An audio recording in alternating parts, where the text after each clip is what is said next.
That'd be tough, especially since like the trees. If you drop a bomb on a tree, the tree's like, not today. Like the tree just sits there and deflects it. Get out of here with that bomb. Eastern group now turning cold, Angels 12. Bogey Dope Western group. 285 and 43 block. Okay, I go well south of line, 14 miles. Red 9 Slasher 02 copies, clear to engage. Danger close. Clear to kill, clear to kill. He's abandoned down. We're here. Not just white automatic.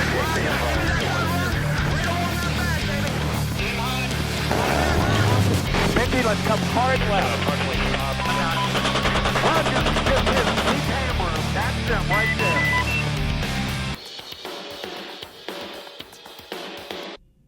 All right, welcome to the Air Combat Sim Podcast. I'm your host, Casmo, and today joining us we have legendary campaign creator Baltic Dragon.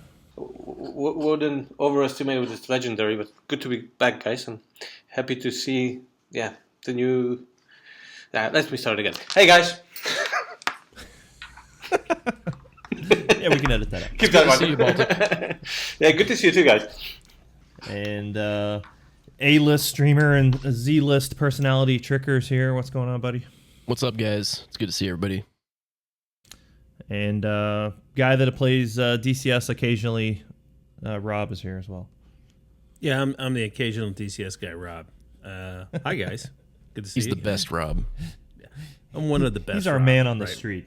Well, we are gonna try something different. This is a new format we're gonna do here with the podcast. So I know we've got some longtime listeners. Hopefully, you guys aren't immediately shutting it off because it's different and new.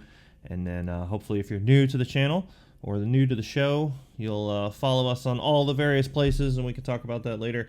But we'll get into it. And the first thing we're going to do is something we like to call the pre-flight checks. So we're just going to go around the horn and just see what everyone's been up to. So Tricker, we'll start with you. What have you been up to in the world of flight simulation?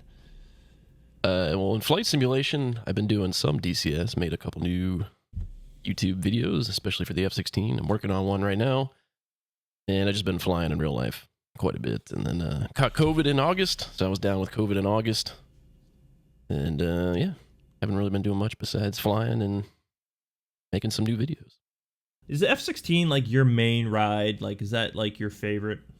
It is one of my favorites, yes. I don't know why, but it's always been one of my favorites. It gets me going, if you know what I mean. Oh, I know what you mean. No, what does that mean? Well, Rob, when a boy meets a girl or guy. Oh, okay, that's right, all inclusive. Rob, what have you been up to? Have you been able to play at all, or are you too busy being an adult? No. Well, I've been spending actually a little bit of time trying to do some working on my setup and also trying to get setup put together for my 8-year-old kids. So I got a Valair sim rig. Sim pit, and so I put that together this weekend, and I'm getting that strapped together so the kids can give it a shot. And I'm also trying to figure out whether or not what's the difference in DCS in terms of gameplay. So I'm trying to go down this whole road of trying to get something set up to get them to be able to play, and not make it too overly complicated. And then I'm also trying to get my rig set up so that I just got some displays from CubeSim. So I've got a couple of the MFD displays that I'm working, but it's just not working out so well. So I'm interested in looking at the WinWing MFDs that are coming out pretty soon. So anyway, so I've been focused more not only on my dog, which is barking in the background on cue, but also working on some of the hardware stuff. So that's what I've been up to. I have some questions for your dogs. just kidding. I'm gonna go zapper. I got the collar on. Stand by. Uh-oh. Oh my God! Do you know what he's talking about, Casmo, with the Valair sim? Is that what he said it was? Yeah, I did. Yeah, it's the same one that Mooch has actually. So it's basically you can buy this entire rig. It's about $600-700, and you can put it together. And I got it a long time ago because I was overly excited about it, but never really used it. and now the kids, I figured, hey, this would be a great thing to lock everything down so they don't screw it up. But if you go to volarsim.com, you can take a look at it. To spell that, how do you? I've never heard of this. VOLAIRSIM. Oh, I Is this see. hydraulic? No. No, Okay, I'm looking it up. it's just a chair with. It's a bunch chair of with, yeah. That's monitor kind of cool. holders. Is this for mainly like racing? It can be for both. Nice. Yeah, This is it for your says, kids? Oh, it's I mean, Yeah, your I thought child? I thought I was your child. you Dad? it's a long story behind it, and I normally wouldn't do it just for the kids, but I've had it sitting in the garage for like 6-7 months, and then I showed the boys a picture of it, and they go, "Oh yeah, let's do that." So so that's what it's going to come down to. Is I'm just going to get it set up for them and see if I can get them going in it. It'll be fun. Yeah, don't be confused, Trigger. He bought it for him. He just never followed. It totally he never sounds followed like through. he bought it for him. Oh yeah, honey, no. I bought it for the kids. No, Investment in their future. no. And if my wife thought that, not go over so well. Yeah. No, that looks pretty cool. I'm wondering because I'm pretty tall. I'm wondering if does that chair slide back or is it fixed? How's that work? No, it slides back. Okay. You actually has a handle under the seat and goes back and forth. And surprisingly, all of it's very adjustable. In Mooch, he's using it, and I think he's pretty tall too. I think he might be 6'2". So Okay. But yeah, I mean, I think overall it's. I was surprised on how I put it together. It took me a couple hours, and overall, I was pretty impressed with it. Okay. Well, if they want to send me a free copy to take a look at, I'm happy to do that along with Windwing. I mean, the measurements are all in centimeters and meters. I mean, who uses those? Oh God. I don't know.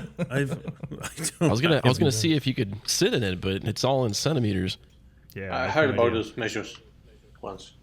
In Can you Europe. help us out? No. What's 'cause yours? yours is completely makes no sense. Like feet. Oh, don't Absolutely make no me sense. come over there. Everyone has feet, so of There's course it 3 makes of us, sense. Baltic Dragon. There's 3 of us. Yeah. BD, everyone has feet, okay? So everyone knows what it means. Yeah. Ba-dum-bum-bum. All right. Well, Feet and cool. legs. So Rob, other than making furniture, have you been flying any? I haven't been flying as much. No, but I plan on getting there soon. Right, because now you have a fancy chair. Understandable. Okay. BD, what have you been up to? Well, I've been flying a lot. I mean, I've flying to US. I've been at the Hook. I've been at NAS Oceana, that air show, recently. It's good fun. Not flying too much this year because my rig broke down when it was beginning of September and it's still in repair on warranty in Belgium. So I haven't put up a kind of and it doesn't look like it's getting back to me anytime soon. So I'm kind of just using my laptop, which slows me down a lot. But in the time I have, I'm also in the F-16 working on the Gamlis campaign, starting slowly to work on the F-15E with the RASBAM. Also probably working slowly towards new campaign with Mooch. Lots of things going on. I wish I had a PC for that. Yeah, well, that's a shame. Hopefully that gets sorted out soon. But Tricker, are you like super jazzed about the F-15E, or are you just kind of blah? Oh yeah, I would love it. I love the F-15. Yeah. I would I'm love really I would love an looking forward to it. F-15C as well, but I'm excited for the F-15E as well. Yeah, I'm really looking forward to that one. That was probably one of my favorite planes growing up, honestly, is the E. I don't know Really? why. Yeah. Yeah, I don't know why. Me but too. I think. Well, I like dropping bomb. I like shooting stuff on the ground, but it's also an F-15, so you get the best of both worlds.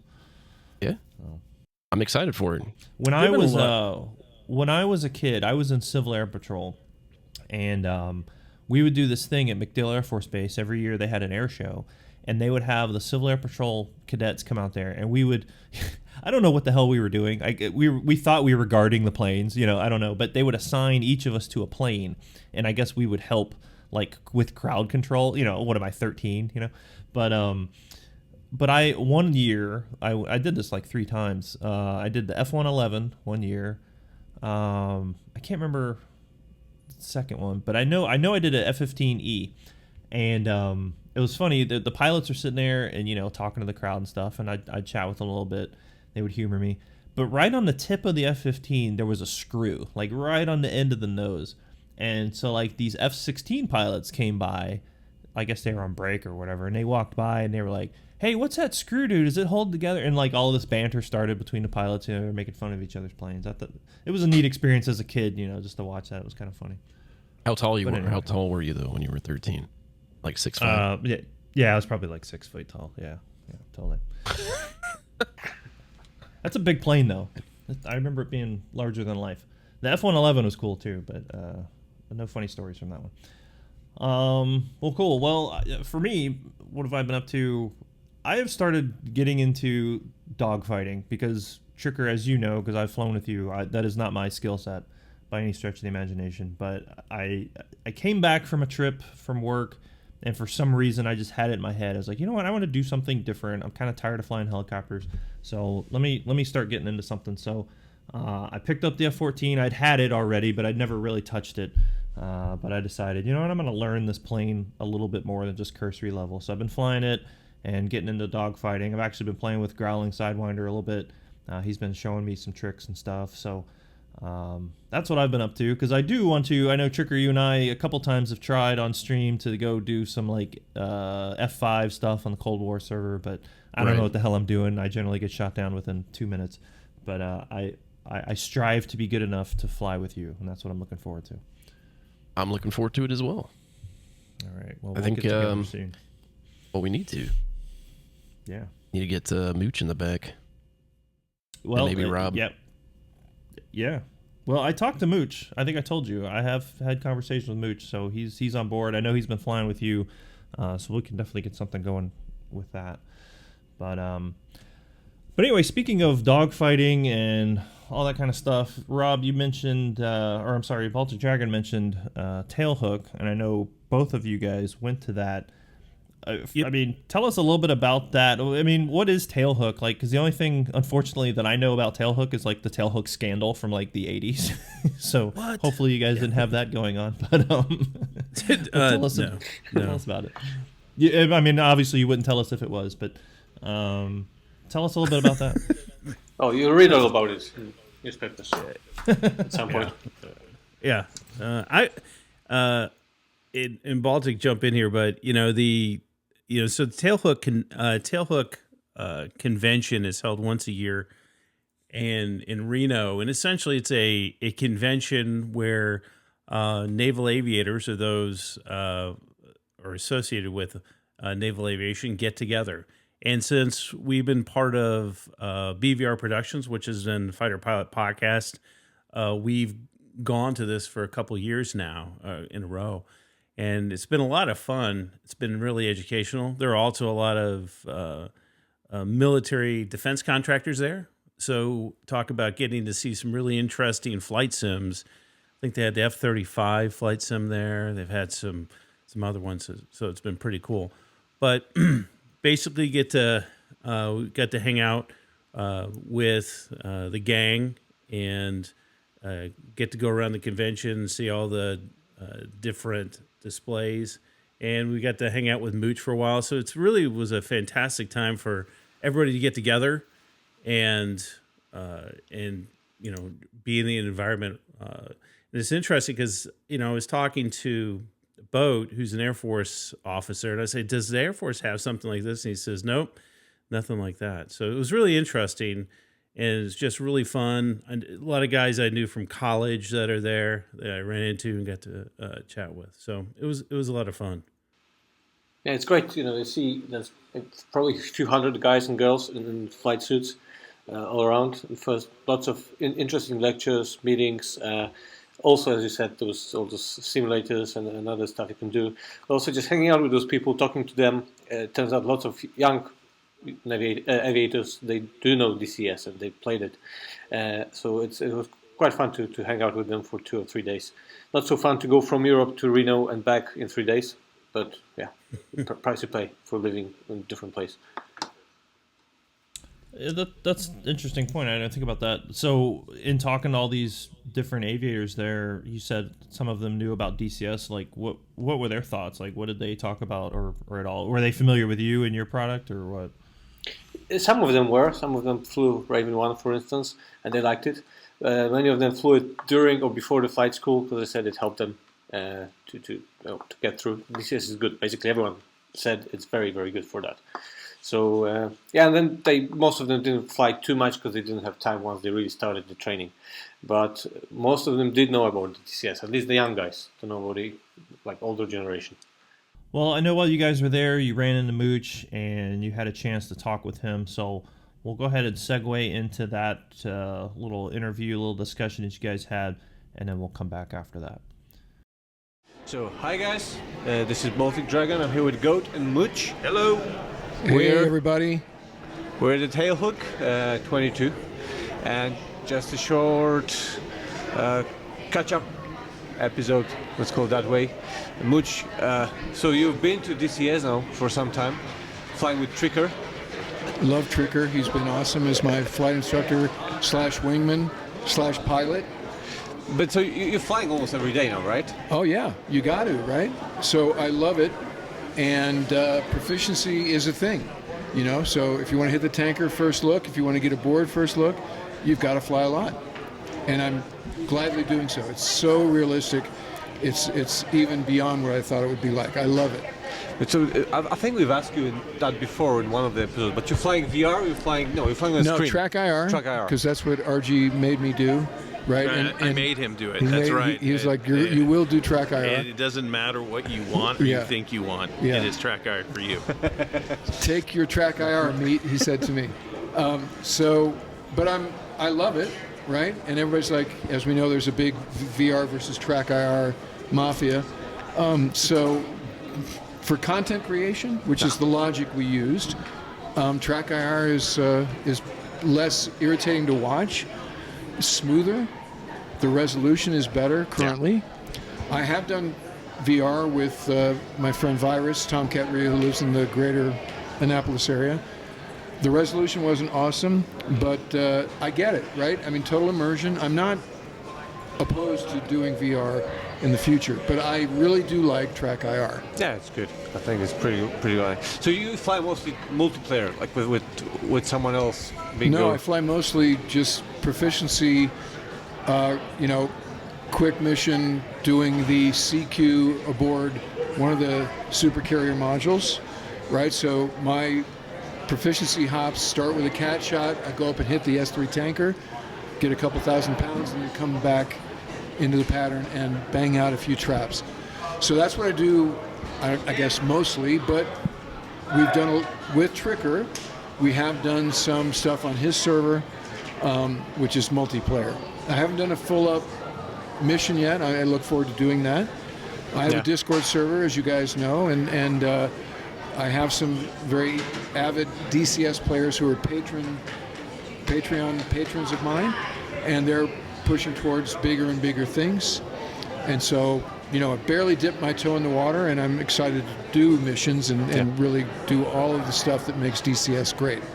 Well, it is great. We'll have a new S3 model soon, which will look much better than the current one. Yeah. Well, the current one isn't bad, right? But okay, great. Yeah. No, it's cool. No, I'm looking. I think it's going to be great as you start getting into this. I think it's going to be really cool to sit there and see how you spread your wings a bit further with it and start getting out into the multiplayer. But Tricker's been, I think, a great instructor and just a good guy overall. But he's Shout out to Tricker. No, so RG, you knew he would be good in this role. That's why you. I knew I would suck in that row. But we definitely. Well, in the early parts, it was sort of like, where does RG end and Tricker begin? As we're trying to get my configured machine up to speed. And because he's of good cheer and very savvy, it worked out great. Yeah. It wasn't even an issue, right? And so I think me choosing the Tomcat to start has been an accelerant in terms of my learning curve. So when it comes to binding or other sorts of things, I'm already kind of there. If I was starting from scratch, I don't think I would have chosen the Tomcat, right? I'd choose the Hornet. But because I've flown the 2F95, which is the real Tomcat simulator back in the day, and was the maintenance officer where I knew how to start the airplane and do all the wing sweep stuff and pre-flight checks. The front seat has been, not easy, but it's been kind of a natural. And then we're still working on binding the rear cockpit because everybody's like, Mooch, we want to see you as a Rio. I got it, and I want to do that. And I've done some training on my Discord server with some SMEs, and I look forward to getting back into the rear cockpit and doing BVR timeline stuff and all the stuff that I enjoy some real-world expertise around. So one of the things we may want to look at is giving you another stick to put on the side for the HCU? For the FLIR. Oh, okay. So absolutely, yes. So we can certainly get that, and so that's something we can certainly do. So is there a FLIR stick? Who makes it? Is it Thrustmaster? I don't think it's a specific one, but I think we can get one from Virpil. Sort of generic Virpil FLIR stick? Yep. Great. Yeah, so Lantern, my last tour as CAG Ops, we did Lantern over southern Iraq.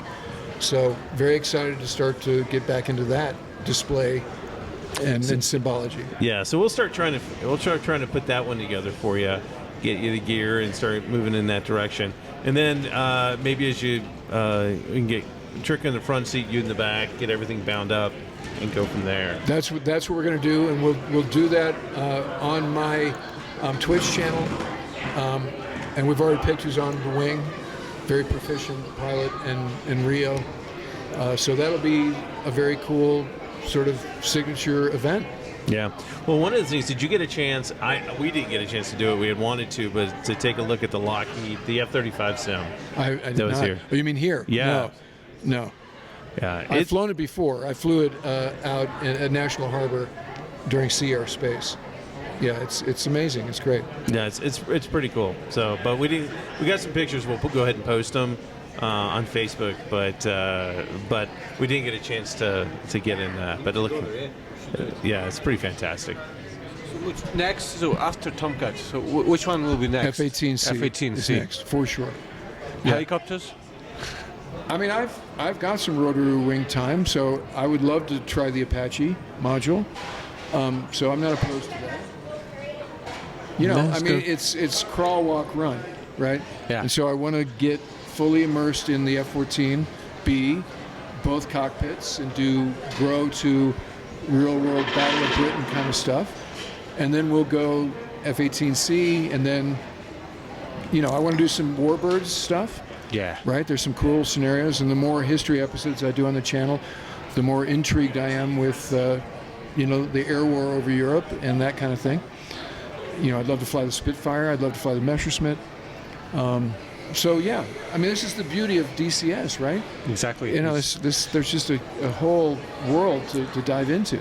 And now we're getting more and more announcements of new models, new maps. So yeah, we saw this. The Skyraider is one that they just announced on Friday, which looks pretty awesome.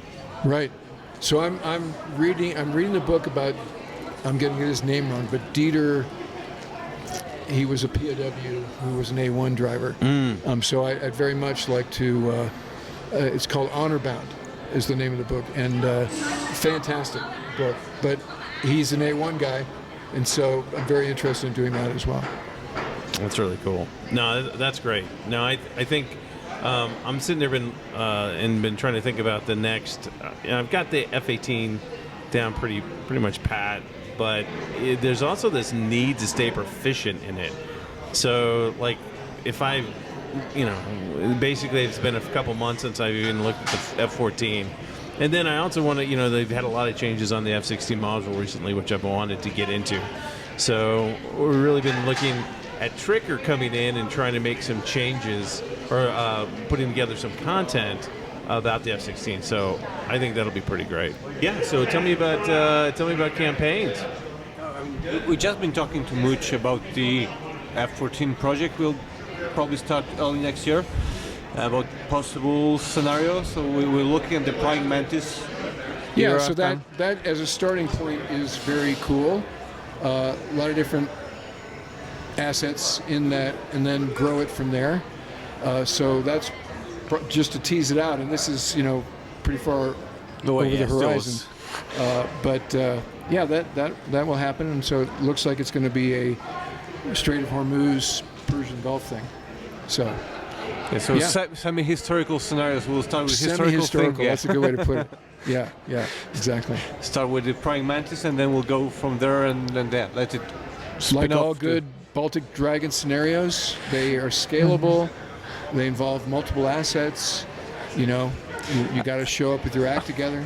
They're challenging is a good way to put it, right? And they're totally immersive. So that's what we want to do with whatever Mooch version of it we do.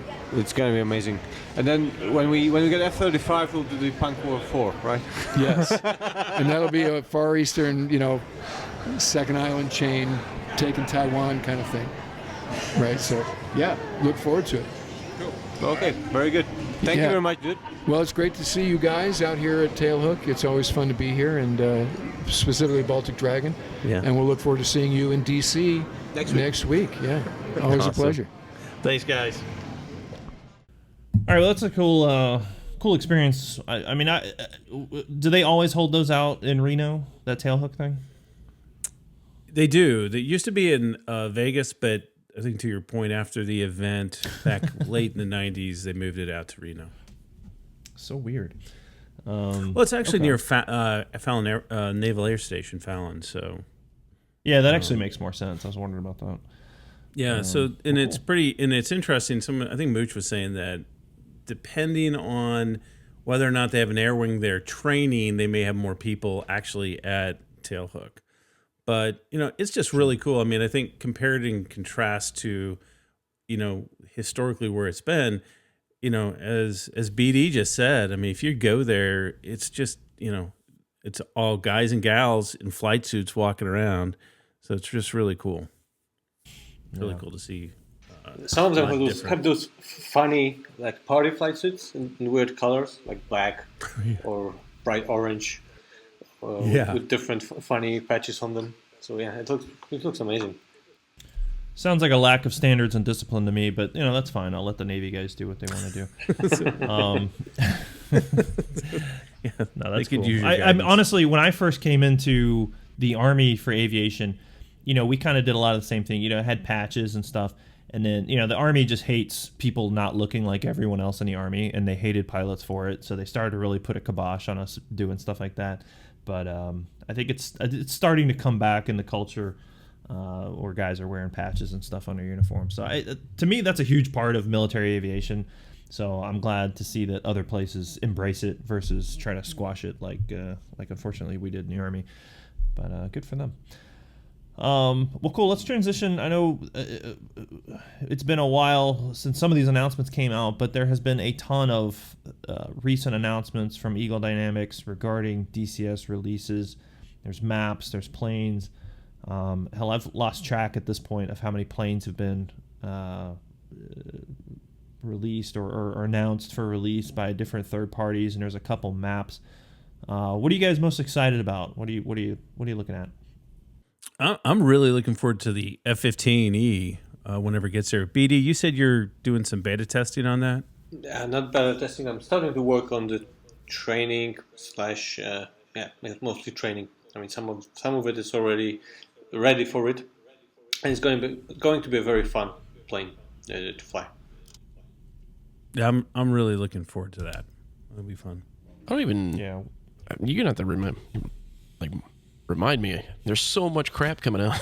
Not crap. There's so much stuff coming out. I don't even remember. Good crap.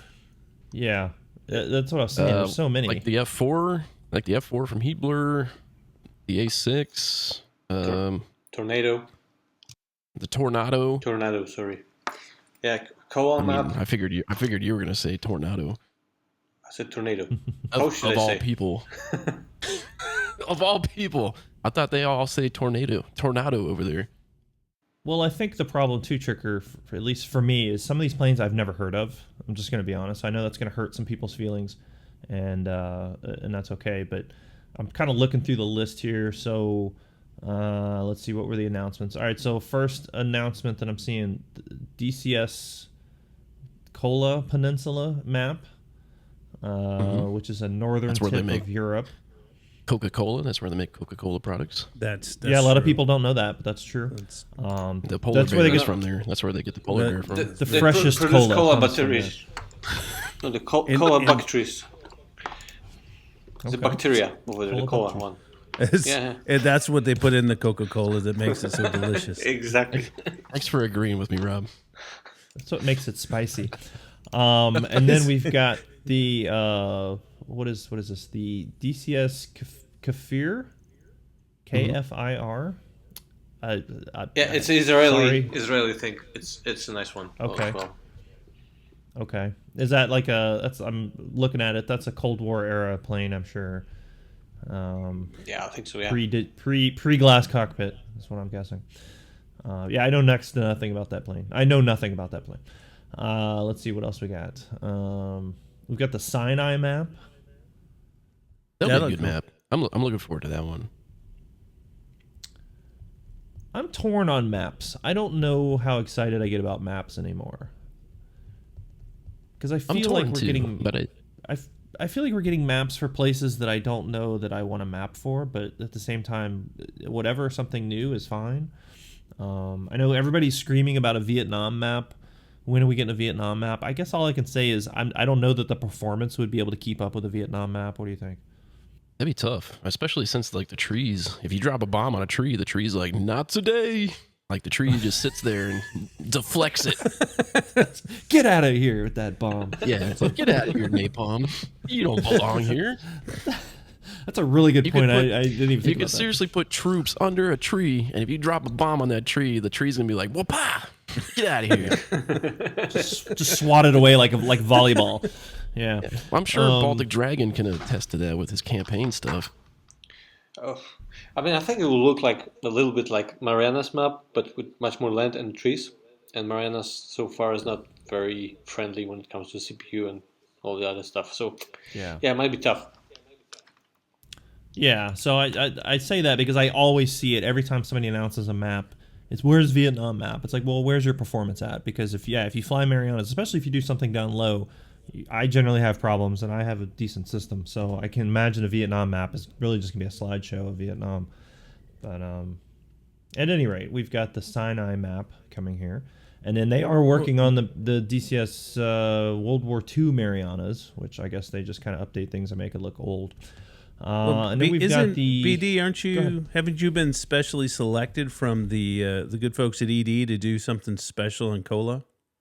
Yeah, so we'll do 2 campaigns together with Reflected that should be out more or less the time the map is out. And I'll be doing one for the Finnish Hornet, and the Finnish community did amazing. I mean, it's really great response. And I got lots of volunteers for voiceovers, lots of people helping me out with all the information about the Finnish, Swedish, and other forces. And yeah, it's going to be set in, I mean, nowadays, so like in the future actually, so around December 2022, at the backdrop of the Ukrainian war, or the Russian aggression. And we will kind of do a hypothetical scenario: what happens if they also like to attack a NATO or almost NATO country. It's going to be interesting. Cool. You said the World War II Marianas, but where's the World War II Pacific Theater airplanes? I know we're waiting on the Corsair, but what else are we going to get? Oh my God. If we get a Corsair, I'm done. Like, that's it. I don't know why. I just love that plane. What makes it so special? I don't know. Maybe it's nostalgia. I don't. Yes, because it's blue. Baba Black Sheep. Yeah, well, sure. And there's that. There's when I was a kid, there was a game called Aces of the Pacific. Oh yeah, and, I played that. Okay, it was it was rudimentary as games were in the '90s, but I remember playing the crap out of the but Corsair. I played it. You were in the Pacific. I'm sure you're an ace. Yeah. No, that one and the P-38 I think would sell like hotcakes. But yes. But instead we have the F-100D Super Saber, which is being released. That's perfect for Vietnam. That's Grenoli. Yeah. Well, and that's the problem, right? Because we're getting these planes and we're getting things closer to the Vietnam era, which is great and that's exciting. But that's what I think is really also spurring people to say, "Hey, where's the map at?" But again, I don't think we're there for a map yet. But we are getting the Super Saber eventually. I don't know that there's a timeline on it. And then some textures on the B-52, which I don't really care. Let's see, we got another map of this one. Kind of makes me feel funny. I don't know, top end Australia map. Yeah, I was a little concerned about that, but I mean, some people really want it, But I was like, what? It took me by surprise. I'll say that. Right, and I guess I've never heard that term either, top end. So it made me, I was like, what does that mean? But once again, we more playground to play with. That's great.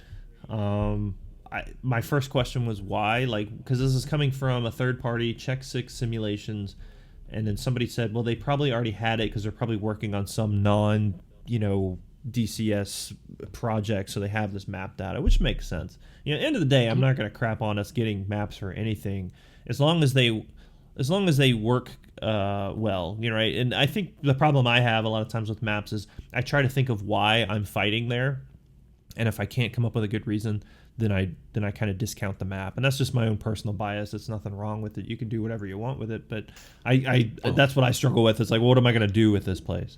Dude, you're there to help the kangaroos or the great white sharks. Yeah, but look at the Caucasus map. It's a nice map, right? But if you are tasked with doing training missions for any module, and then find a good reason for them, like the F-15 or something else, to be there and do those missions in Georgia, why?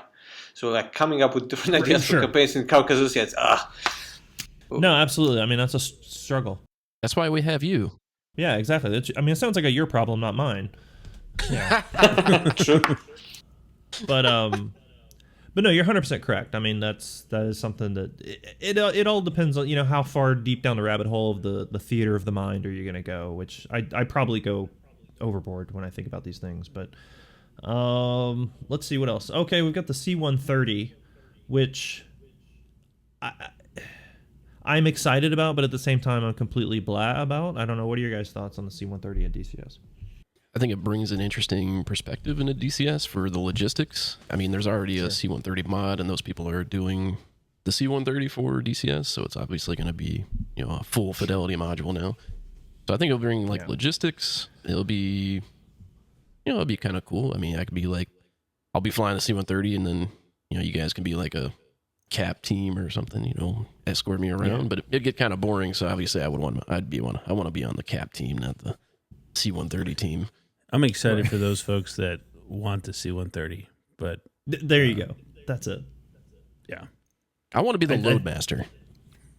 Yeah, so that way I can tell the awesome AI to jump out of the plane and watch their awesome animations, and then they'll laugh, and then I'll move on. Then change slot. All the guys walk in slow motion to the door. Yes, except for the RPG guy. He slides over on his knees. That's all I want to see. Yeah, but maybe they'll do the AC-130 out of it later on. Oh, that would be extra cool. thing. Or dropping a Moab, but we're dropping Moab. That's like a one and done thing. It's like a vegan thing. Yeah, that's like a Swedish thing. Yeah. Well, I think Rob has said what I am unable to articulate. I'm excited for people who are excited about it. Like, I could care less personally because I don't. I guess, like, Tricker, maybe you can follow me on this. Like, we kind of do that for a living, and I don't know that I want to pretend. Yeah, that's what I was. That's what I was. Yeah, so it's kind of our own personal bias. I mean, I've seen guys fly the mod and stuff. Maverick was flying it the other day. I mean, it looks really good, and I think it will definitely adds a dimension for those campaigns that people are, those dynamic servers that are going on and stuff. I guess when I look at it, it just seems like all the maps are really too small for a C-130 to do a whole lot. Based against what it would be doing in real life. But yeah, we could give BD some campaign, suggestions here. You can be in the C-130 flying in the Cola map, delivering Coca-Cola on skis to the polar bears. Wait. I want 10% royalties from that campaign. Yeah, I can pay them up front if you want. Probably wouldn't be that much. You can take it now or take it later. Let's see. Oh, well, now, all right. Now we're getting into stuff that I am excited about. Generally, the A1 Skyraider. That looks cool. Yeah. Yeah. That I think would be fun. Yeah, this is another airplane that we have for the Vietnam era. Yep. Yeah. Vietnam map. All this Vietnam stuff. And then DCS Supercarrier is undergoing its next stage of updates, which will include improvements to the textures and lighting of the Airboss pre-fly station and briefing room functionality. What is the point of the briefing room? And like, what? I don't know anything about it. I just hear people talk about like, oh, it's coming in 2 weeks, but what is it supposed to do? Does anybody know? Supposedly it's supposed to be like a hangout, so everybody can join in. And you can have a mission commander or air boss, whatever you want to call it, and be like, hey, this is what's going to happen. And everybody has like their own little mini iPad, I guess you'd say. And it just kind of makes you more immersed, like you're actually in the briefing room, quote unquote. Okay. So it's least like I think Discord, but within correct. DCS. Yes. Yeah, yeah, multiplayer mostly, I guess. Sure. One thing that makes me Okay, dread that's cool. for the Supercarrier, and it's gonna be cool, like the taxi directors. So they'll like show the aircraft where to go to which catapult. But that means I will completely break all the campaigns, all the missions that are out there right now. And the taxi system, and I had to redo them all. And the taxi system is like the most counterintuitive thing that anyone could come up with on a Supercarrier. So it took a long time to learn how to. I mean, you basically have to spawn some aircraft at different intervals so other aircraft can take off in good time. It's crazy. So yeah, it's going to be interesting. But doesn't it? I've even some missions I put together. It's like things will switch around. Like if I'll put it on 4 and then it'll show up on Cat 3. Yeah, I remember Reflected telling me that was one of the biggest things like he had to deal with was whenever an update came out, they would like change the taxi numbers and then it would just completely, or the parking numbers, and it would just completely throw everything off and you'd have to go back through. Well, I feel like, not to change the subject, but I mean, I feel like with the Supercarrier, they always come out with these newsletters every 3 months. It's like, oh, Supercarrier news, and then nothing. Like, there hasn't been anything for like 2 years in the Supercarrier except for the Night 1 guys. Yeah, I don't know about you guys, but I just feel like there's always something in the news, and then like there's nothing. Yeah, you're right. Yeah, I feel the same way. Yeah, I don't, but I'm not even sure what to do with, like, to your point, like, okay, if there are these views and frankly trying to, okay, if I go to that view, what am I looking at? Is it really compelling? You're looking at semen. Yeah, right. Which, so many things to say about that, and right? see women. Yes, you're right. Sorry. Sorry. Well, I guess I think of it. I don't know if anybody's ever messed around with Tabletop Simulator on Steam, but you can do all these different things like that. I'm picturing like somebody is controlling what's showing up on like the briefing slides, and then but if you have like an iPad, like it's showing that. I mean, I can see it being cool, but I could also see it being a lot of work to make a gimmick. You know what I mean? Like, I can already do all that stuff in Discord. I mean, you're sure it's not immersive, but at the same time, like, it works. So, I don't know. I mean, but that's I think the concept is cool. Sure. Yeah, Oh, I think 100%. the I concept's think it cool. is. Right. I mean, but even now, it's interesting because even with the South Atlantic map, right? And we listened to these guys, the developers talking through all the detail. And then I think, Turkey, you pointed out one point of going, well, if you don't see it, or where do you want to spend the time, effort, and energy to make a compelling difference? I guess I don't know, like kind of like, I'm not trying to compare the things, but like remember when DCS was like, oh, there's this new voice interaction, thing that's included inside of DCS now instead of simple radio. Nobody ever uses it, so they spent all this time building this new audio system inside of DCS that's been around for over a year, and I've never heard of anybody ever use it. I've never used it. I don't know. I think. Oh, yeah. I think we used it in the Apache when we were testing it, and yeah, we had trouble with it. So they were like, "Screw it," No, I think it goes back to that old. It's more eye candy, kind of like the briefing room kind of thing. I'd rather them spend more time on other things rather.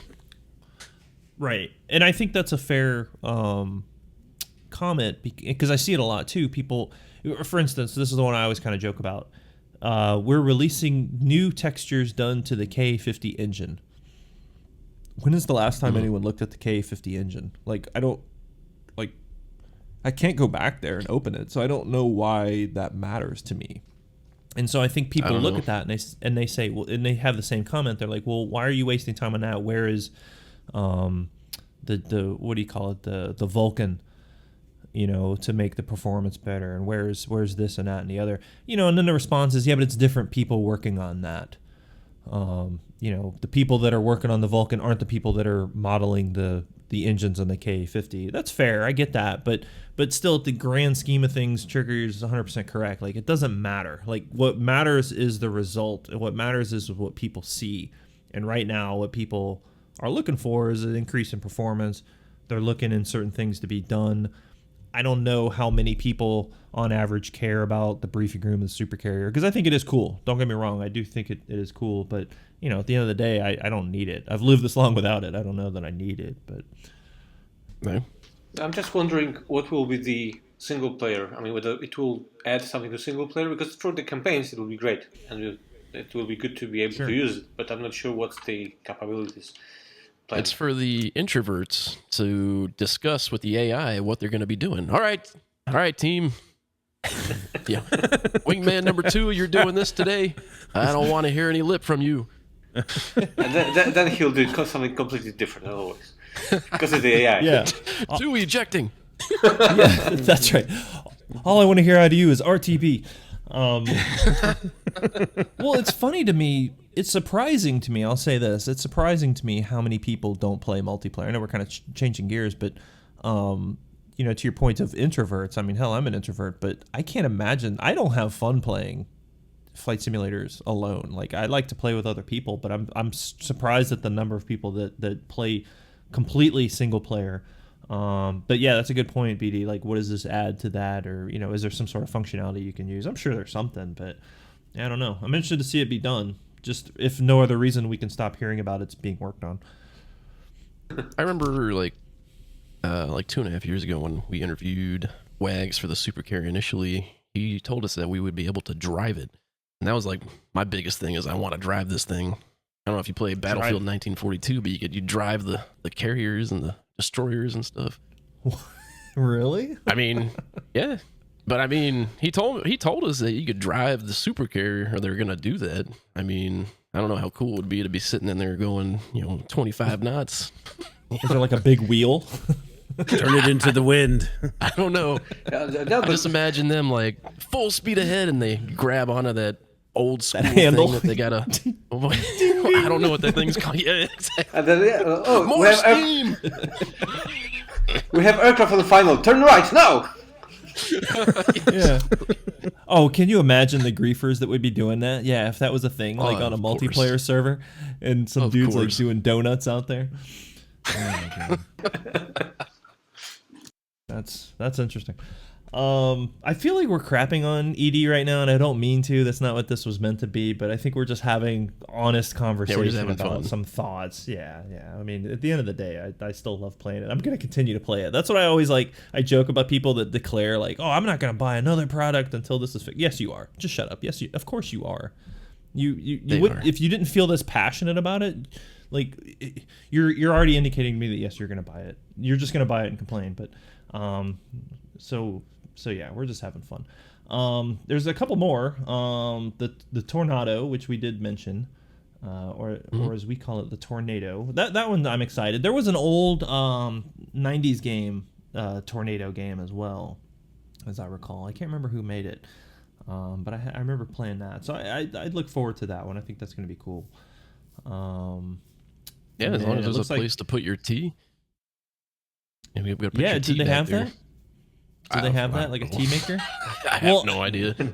Well, no, I only asked that because apparently in British tanks they had to have a tea maker. Like it's part of the design. Yeah. Interesting. Okay. Yeah, and I guess it had something to do with the guy told me, I can't remember, when I was talking to the guys who made that Gunner Heat PC game that's coming out. Oh yeah.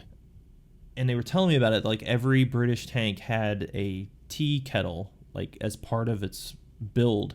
And I think it had something to do, if I remember correctly, back in World War II, like guys were, like tea is a huge part of the British culture. So like they would get out of the tank and make tea, and then it would be like dangerous or something. So they made it a part of the tank. I don't know.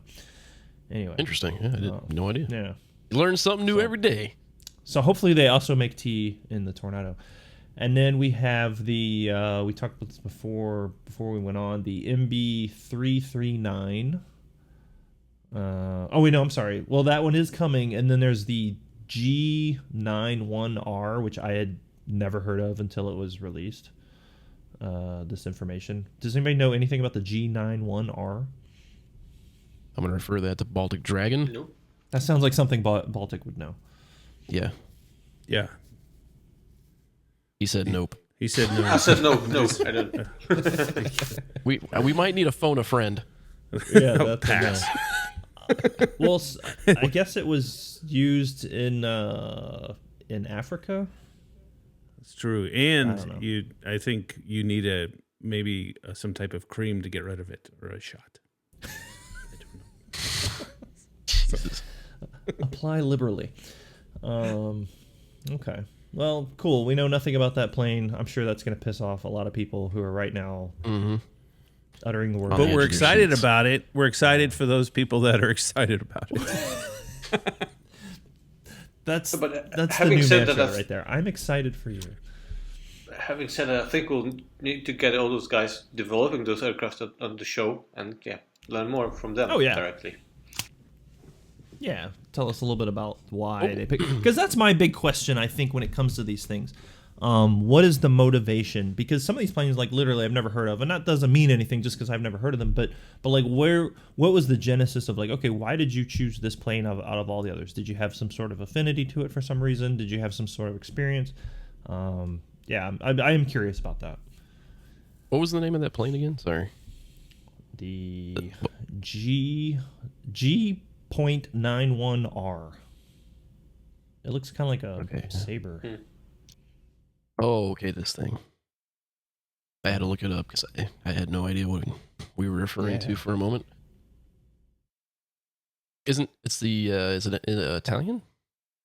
I think so. I don't know. Yeah. It's a Fiat. Yeah, I think so.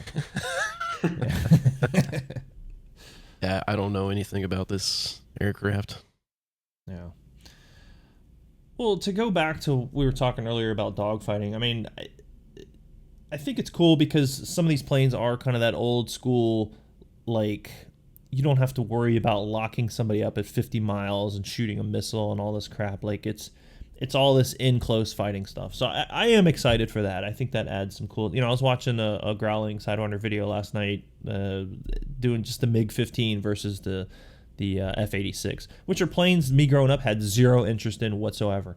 But as I kind of get into dogfighting and wanting to learn more, I find myself enjoying watching stuff like that because it is just old school, just give them the gun type stuff. So I think these will be, interesting for that. I mean, I say that, I don't know crap about this plane. Maybe it was a terrible dogfighter, but at any rate, it's that kind of era that I'm talking about. Do you find, Tricker, that you enjoy a certain type of dogfighting, like with certain types of planes? I want to say generations of planes. I do. I love the Cold War era aircraft and anything before that. So like nothing gets your thing harder than getting a guns kill because you're like, yeah, I did it. It's tough. And then especially that's why I love the F5 so much is after you get rid of your two AIM-9s, all you have is guns, and it's fun to gun people down and then talk crap about it. Like, yeah, you suck. I just got you with my guns. Yeah, I think it's good. I mean, we have been giving grief to ED here today, but it's all been in fun. But I am excited to see the sort of going backwards in time as we look at new modules and things, because I think, there's a lot of people that I want an F-22 and F-35. Why? That sounds so boring to me, because you're just going to dominate, and maybe that's why you want it, but those things are made for air supremacy. You're just going to dominate. So what is the point? Like, where's the enjoyment factor of that? Versus, exactly, something that is very rudimentary, something that you got to manage. I mean, the F-14, like, even that thing, like, you really got to manage, rudder control and power and things like that. and you feel like you've accomplished something versus I'm just telling the computer that I want to do this and it's just going to do it for me. Right. So I am excited for like that. about it. Yeah, so we're joking about some of these planes, but the reality is I am happy for it. Particularly the C-130. I think it's going to be an amazing dogfighter.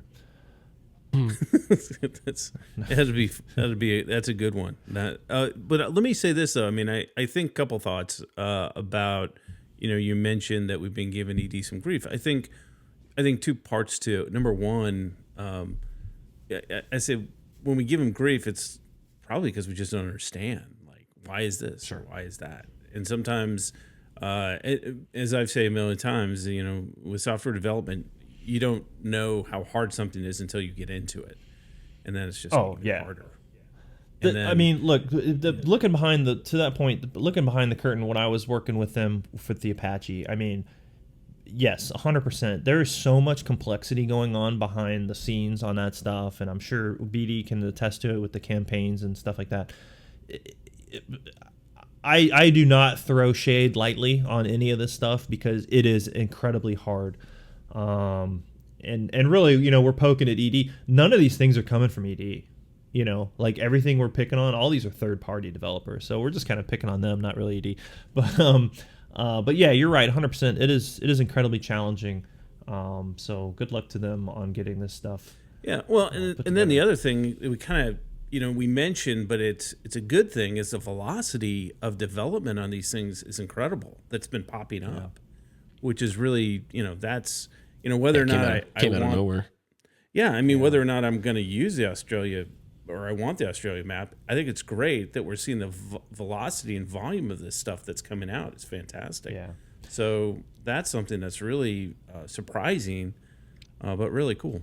That the plan, the long-term plan, is to connect all those maps somehow and make the whole globe like we have in Microsoft Flight Simulator, which will be awesome. But yeah, it'll take time. But then it's also a lot of forward thinking to get the technology for all the maps, which are from different times, to kind of match and work together later on. Yeah, it's different third-party developers. So I don't know how they're going to work that out. Well, I think different discussion. That is the one, one of the positives, like you guys were talking about. There's all these announcements.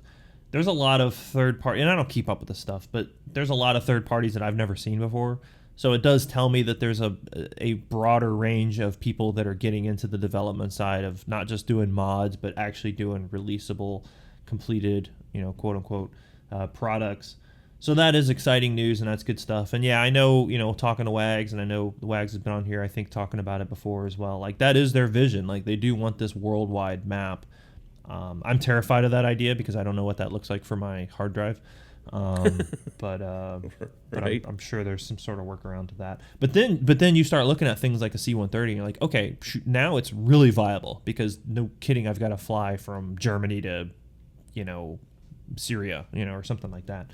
So yeah, it's going to definitely add something. I mean, think about, like, you could do these crazy long range strikes, right? Like the Libya raid, take off from England and fly, around France because they won't let you fly overhead and do a strike. So yeah, in the end of the day, but I mean, I think we're talking, our kids will be playing DCS when that map is done. If I'm a betting man. Or the one they did on Falklands with, what was it, 16 air-to-air feelings. Imagine how people would be pissed off playing that one. I wouldn't make it Especially past the first one. When DCS crashes on you. on 15th AAR. You're on your 15th refuel. DCS has crashed. God! You've experienced an unexpected crash. Yeah, no, 100%. Or your AI wingman runs into you, or some nonsense. Jesus. But, yeah, that would be it. Delete DCS, become a Star Citizen streamer. But yeah. Jeez.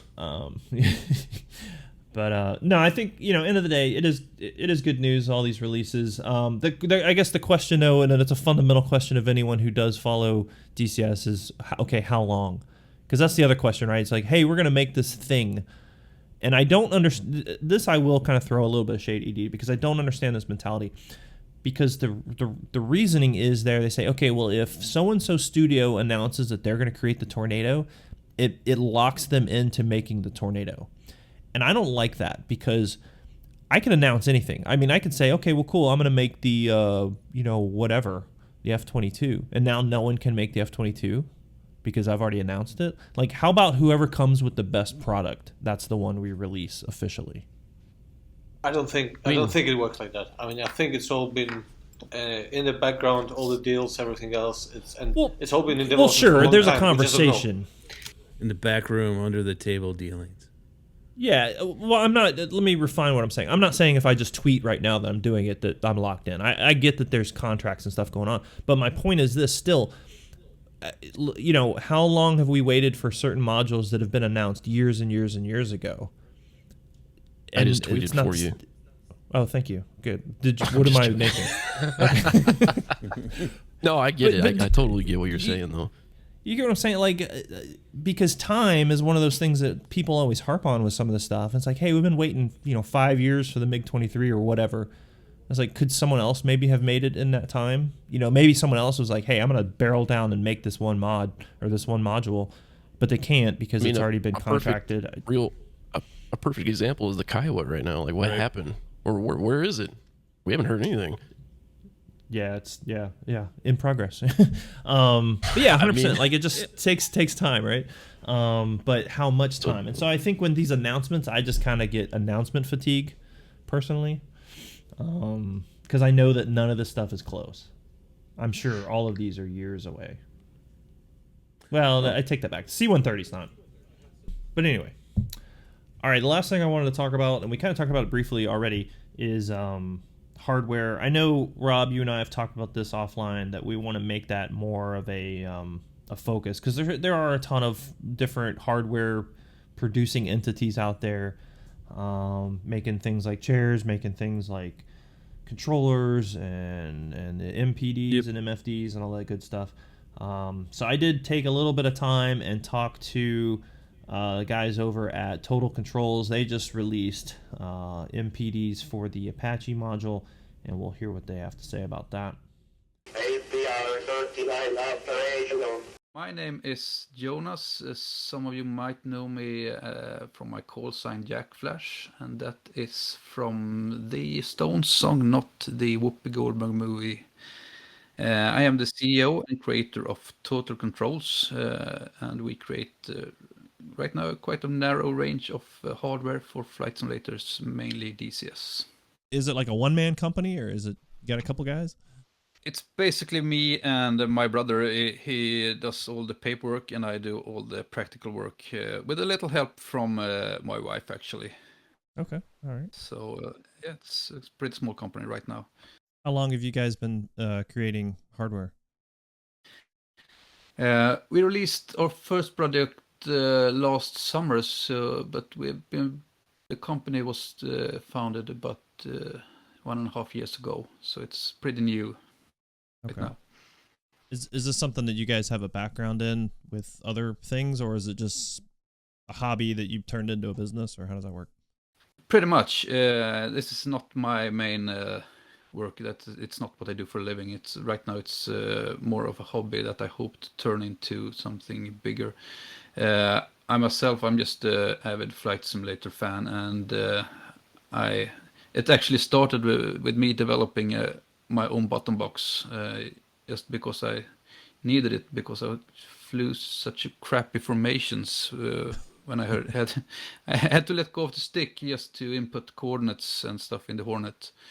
So I developed some kind of keypad just to be able to do some quick changes in coordinates. And I posted that one, a few images of my first box on the ED forum. And people got excited and said, yeah, I want one too. So I spoke to my brother, and he said, actually, we tried the Kickstarter. And I think we set a high goal, but we saw that there were potential in this product, and we saw that people might be interested in it. So actually, it was a gamble for us just to put in all our savings in the company, trying to get it started. And it was a really, really good first year, actually. We sold out the first batch of bottom boxes in 3 or 4 months. Oh wow. Are you guys still producing that, or did you just kind of move on from it?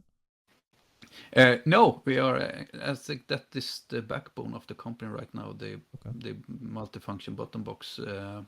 But right now we are waiting for parts. We've been waiting quite a long time right now.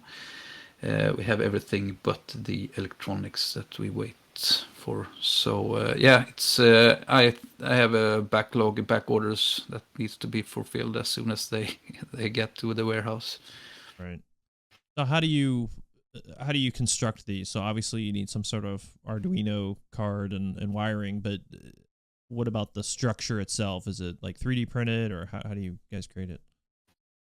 No, actually, I didn't want this to be 3D printed. That was a quite a long process just for me to figure out how do I want this, and I figured out I want it to be in steel or sheet metal. I realized that a box, it's just 4 walls and a roof actually.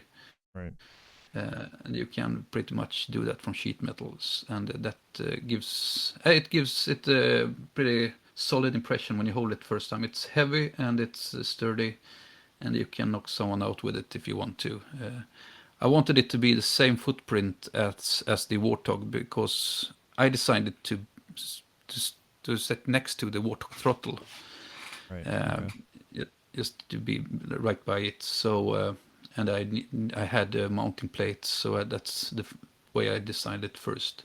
So actually it's full metal right now. It's custom made metal plates, metal box, and custom made buttons, custom made handles.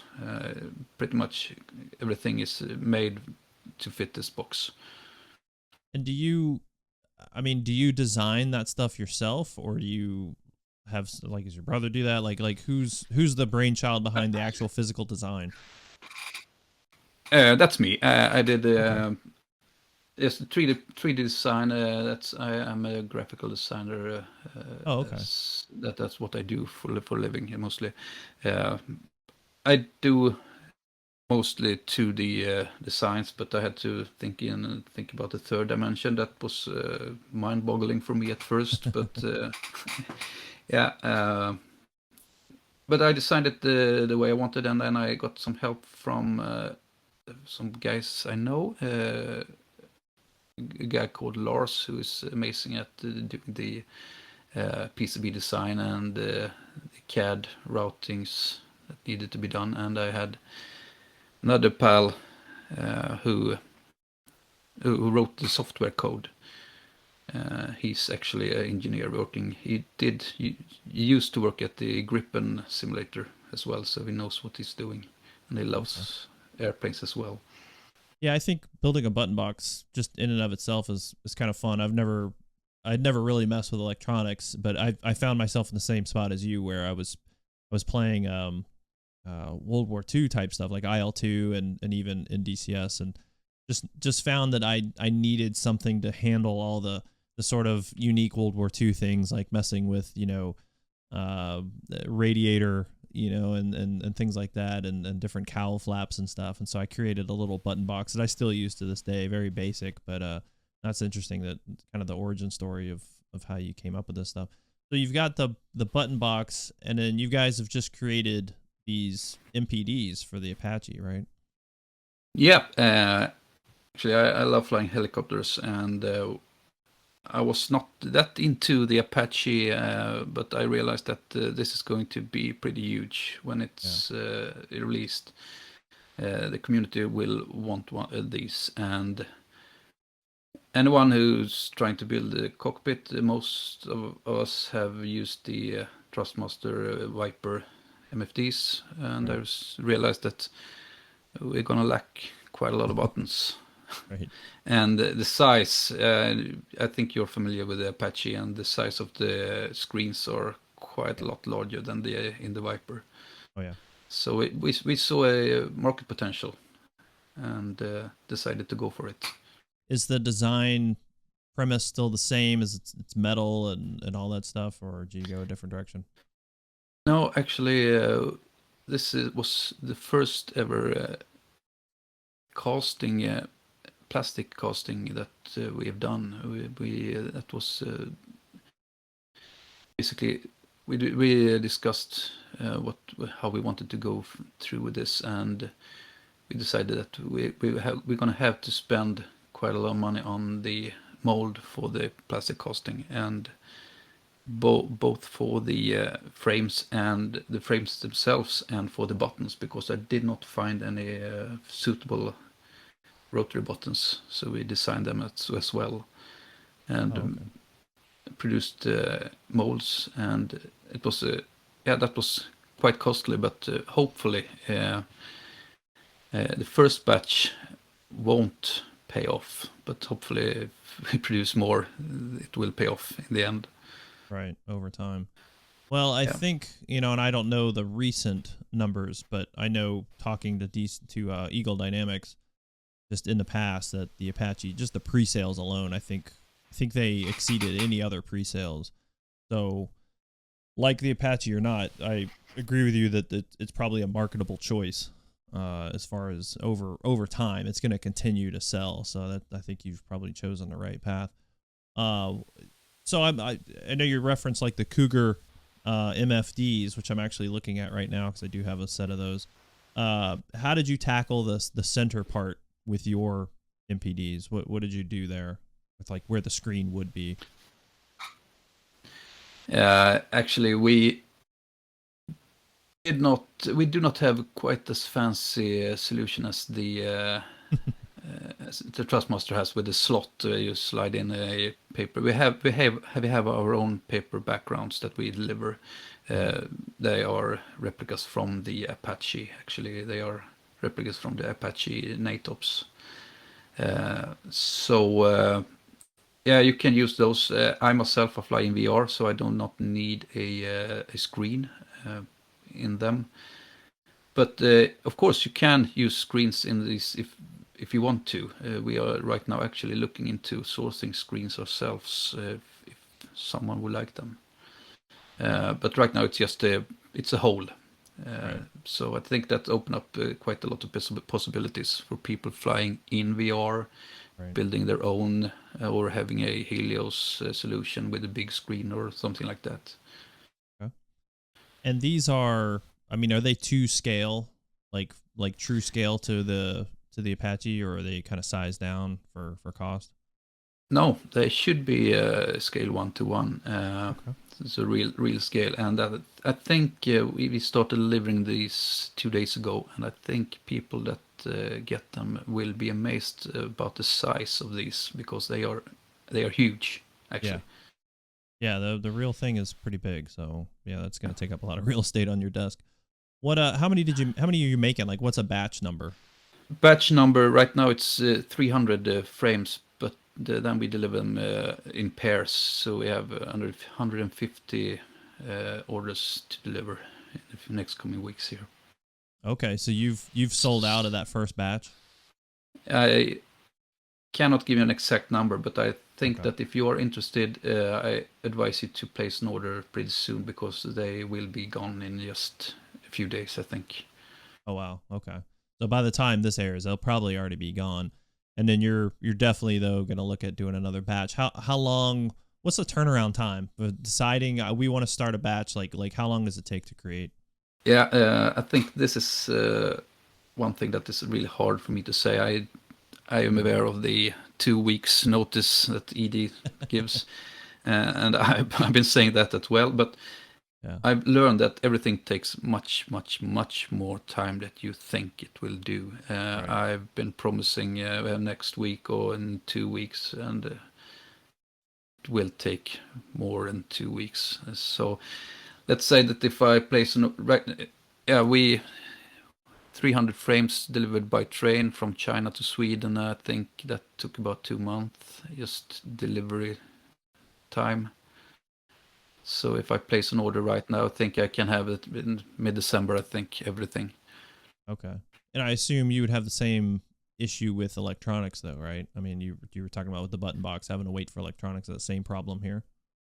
Yeah, actually, I did.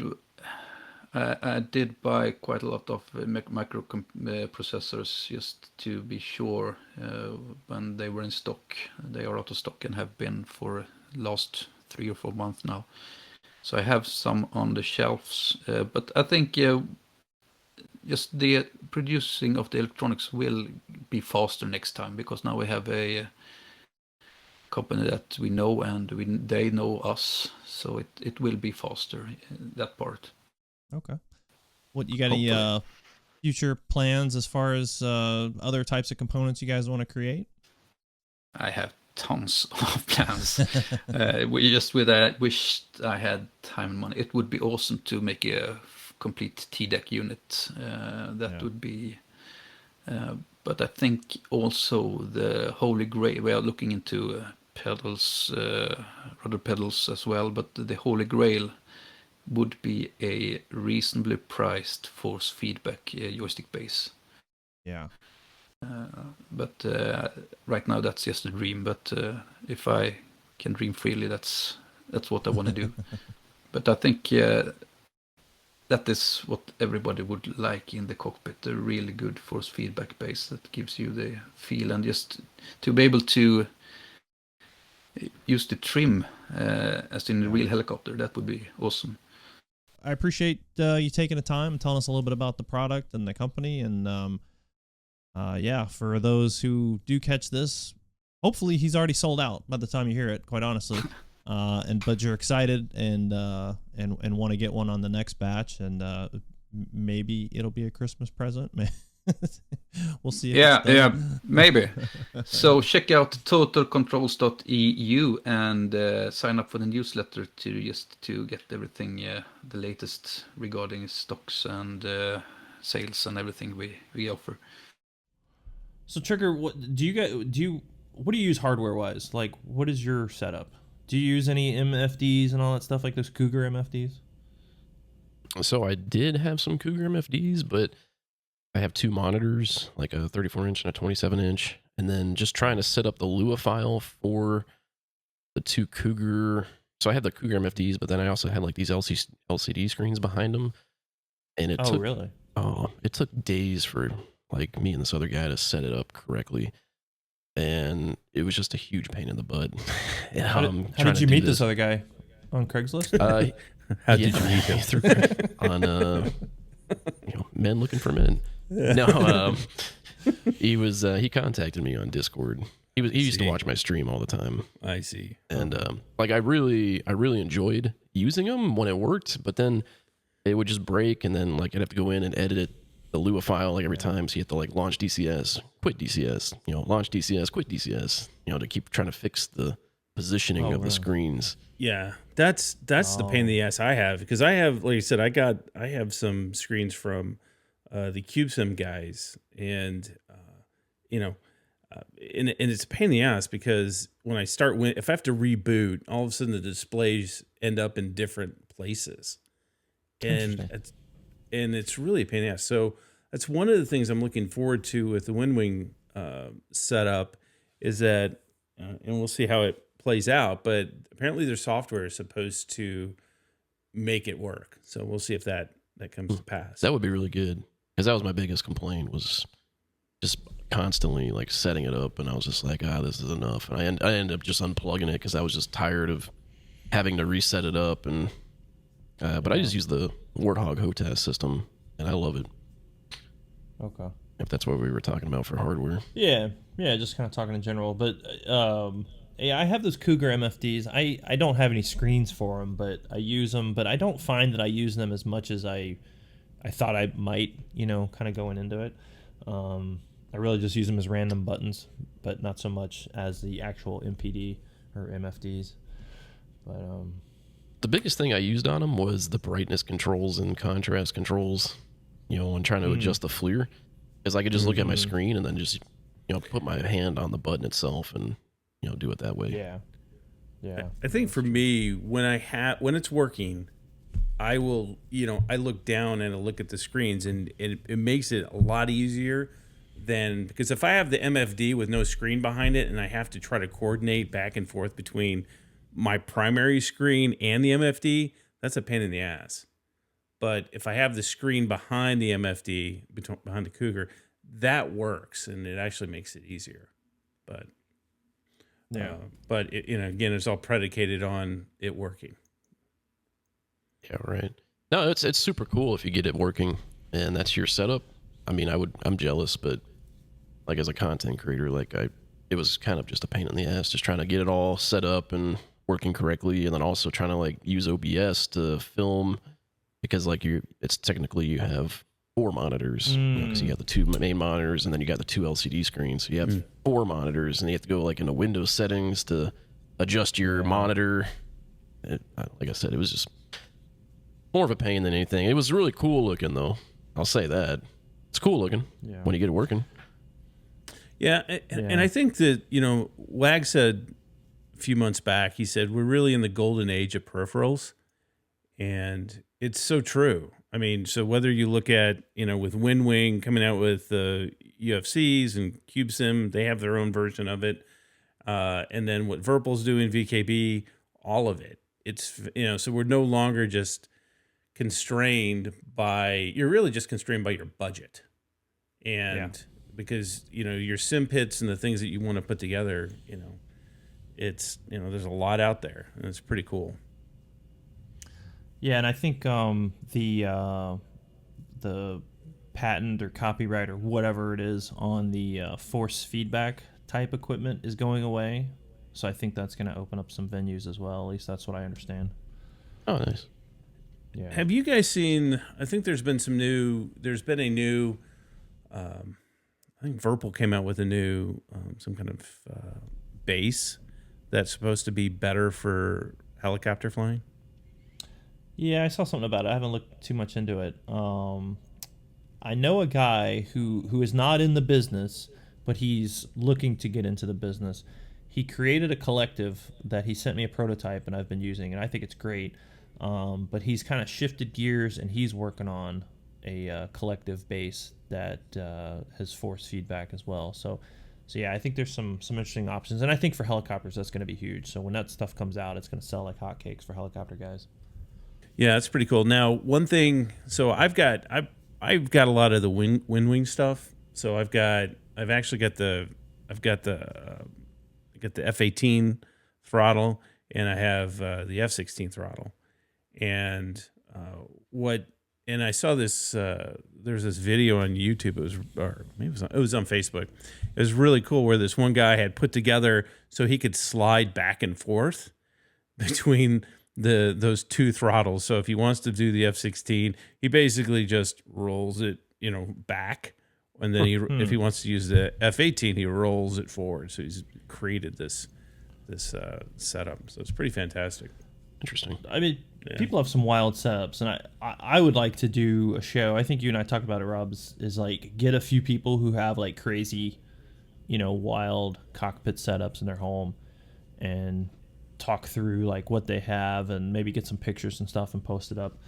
And because I mean, I personally don't like that, because I that's what I always struggle with, is like, well, if I make something that looks like an A-10 and then I want to go fly the F-16, like, like in my own mind, it's like, well, now everything looks wrong, maybe it's just OCD, but yeah, it's something to consider. And then it's hard too switching from helicopters to jets too, because like I have the collective, but it's kind of in the way, and now I have to kind of move my chair a little bit. But yeah, I think there's a lot of opportunities. So whether you're talking there's what are the choices, VR, non-VR, and now there's also this new headset, or this new track IR option that some guy's selling off Etsy that's gotten some really good reviews. Really? I think as we get into it, it might be worthwhile and be interesting to get some feedback on this from the audience. Of what are you using for track IR? I know that some people have this homemade version. Some people are just using track IR. Some are using it with the hat. So it'd be interesting to kind of run down by different type of gear. Yeah, I agree. Yeah, absolutely. No, 100%. Well, big thanks to the Total Controls guys for chatting with us. And we'll go ahead and close this up here. And thanks to you, fine gentlemen, for getting all together. I know we've struggled with the schedule because we've got, 3 different time zones. Trigger and I have crazy schedules because of the whole airline nonsense. And apparently Baltic Dragon has a lot to drink. And maybe we'll slack. Yeah, I think he's passed out. Maybe we'll leave that for people to wonder what we're talking about. But thanks for everyone for listening. And, of course, do your part and leave a rating and a comment about the show. Let us know what you think, but only if it's good. We won't read any of the negative comments, only positive energy here. And thanks for joining us. And we'll see you the next time that we manage to get our calendars to sync. Thanks for listening. Thanks for having us. It was fun. This has been the Air Combat Sim Podcast, a BBR production. Music by Vampire Stepdad. Want to support the show? Check out our Patreon. Follow us on Facebook. And be sure to leave a comment and rating. Good Lord. There's nobody that drinks more than Baltic Dragon that I know. That's Most people would die. Got quite the reputation. You're asking before noon or after? you have more. I've never met anybody that can drink as much as you, my friend. It's just incredible. Just the training we get here. It's part of my job. Really. And I'm not joking. What does he drink? Is it beer or harder? Everything. Now, I'm going to tell you, last year when he had to make a decision whether he was going to whether he was going to continue drinking through the night or get a few hours of sleep before he caught his plane, and he just kept drinking. So yeah, it was sleep on the plane. I'm telling you, man, he's a legend. I have never. It's incredible. Plus, if you drink a lot before the plane ride, then the plane ride is a lot shorter because you just pass out. Yeah, he just wakes up. He just woke up where he was. I've done that. I've literally drank so much in the bar. I remember takeoff and then suddenly the landing, and I'm like, perfect. Yeah, I remember getting off a plane once and I had a feather duster in my hand. I have no idea how the hell I got it. Feather duster? That's an interesting story. Were you at a brothel or something? I don't know, man. Did your ass hurt too? Yeah, no. Well, Jesus Christ. I get off the plane. There's a feather duster in my hand. My dad's meeting me at the airport, and I'm like, I don't know what to say.